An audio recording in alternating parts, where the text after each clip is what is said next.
Hi, I'm Kenton, and this is Kenton Knows. If you're new to my channel, I am an Illinois licensed managing broker, and I have owned and managed Kenton Realty Group since 2002.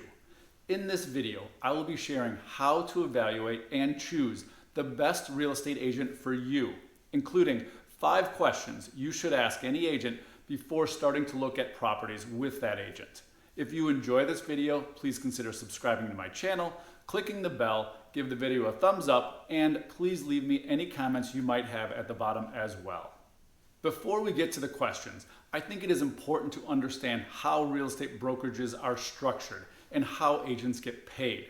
Each state sets the requirements for education and licensing in real estate.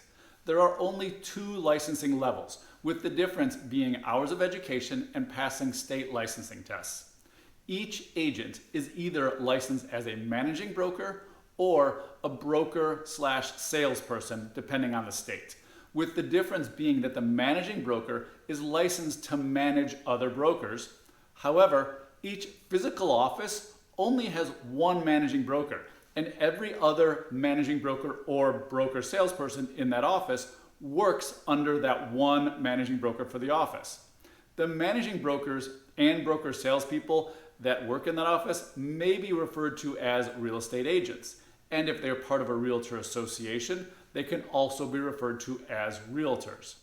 Only the managing broker for each office can be paid for every real estate transaction completed by any agent in that office. The agent has an employment agreement with the managing broker, which clearly spells out the split, which translates to how much the agent gets paid for each transaction. Sometimes the split is a percentage, sometimes it's anything over a flat fee per transaction, or it can be anything the broker and managing broker agree to as long as it is in writing. Although there are exceptions, in general, the seller pays the full commission to the seller agent. When the agent lists the property on the MLS, they also list the commission any buyer agent will receive if they bring a buyer. If the property is not on the MLS, your agent will need to negotiate a separate compensation agreement with the seller to get paid. With either scenario, the agents will only get paid if the transaction closes. Why does this matter? It matters because you need to understand what will be important to your agent, and one of the main drivers is their compensation. So remember, the agent only gets paid if your transaction closes. It's clear how much the commission will be if the property is on the MLS, but it's not assured for any off-market or for sale by owner properties. And also be aware the agent rarely gets the full amount of the commission you will see on your closing documents, as he or she will need to pay their brokerage some portion of those commissions. Before moving on to the evaluation, you should also understand what the agent actually does to earn their commission if you're going to be able to determine the value they may add to your transaction. The hope is that your agent will be excellent at providing the service you need. But what exactly is that service? The buyer agent should show you properties that meet your criteria, answer your real estate related questions, write an offer, negotiate the contract, facilitate the inspection, and the final walkthrough, in addition to generally guiding you through the transaction to closing, while hopefully explaining the why behind each step along the way. In my opinion, the high value activities are finding the right property, explaining and educating you to make informed decisions at each step in the transaction, plus helping you with the negotiation.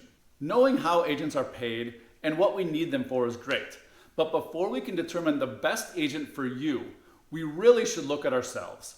This is highly personal and not a one-size-fits-all. So I'm going to quickly explain how to find an agent that is the perfect fit for you and your needs. There are a lot of agents working for a bunch of different companies in each area. So before we start narrowing down our search, you need to understand the criteria you'll use to find the best agent for you. Start by answering these 3 questions, and then I'll explain how to use the answers. Are you buying a home, condo, townhome, or investment property? What area are you looking in, and what is your approximate price range? 2. Are you interested in a special loan or purchase programs? 3. What are the most important values you want in an agent? Knowing what you're buying, where you're looking, and the price range will help you choose an agent that has experience working with similar clients and properties. The reason this matters is that experience usually implies knowledge, referrals, repeat clients, and hopefully the ability to guide you to a better outcome with your transaction. This also means experience with various programs. There are some unique programs out there, and they may require some specific knowledge or affiliations. Many programs are open to all agents, but having an agent with experience is preferable to one learning while trying to help you out. If you are getting an FHA or VA or similar loan, it shouldn't have a significant impact on the agent's duties, as these are financing programs. But there are nuances to these loans, and an agent who has experience working with these loan products will surely make your transaction much smoother. If you plan to explore using anything other than a conforming loan from a bank, I would recommend working with an agent who is guiding you, not learning alongside you. Now we come to you and your personality. Do you want someone who is happy, optimistic, and explains things in a clear manner? Or would you prefer someone who's very serious? They're all business, and they will tell you exactly what to do, when to do it. Or maybe you prefer someone who just seems to know everyone, is talking to everybody in the community, and knows about properties before they even come on the market. Or do you value some combination of these factors? I'm not saying you can build your perfect agent. I'm only saying that you should be aware of what you value, so you'll know what to look for in an agent. Now, let's start searching for some agents. Start with realtor.com, Zillow.com, and whatever agencies you have in your area. Go to the websites and use whatever agent selector tool they have.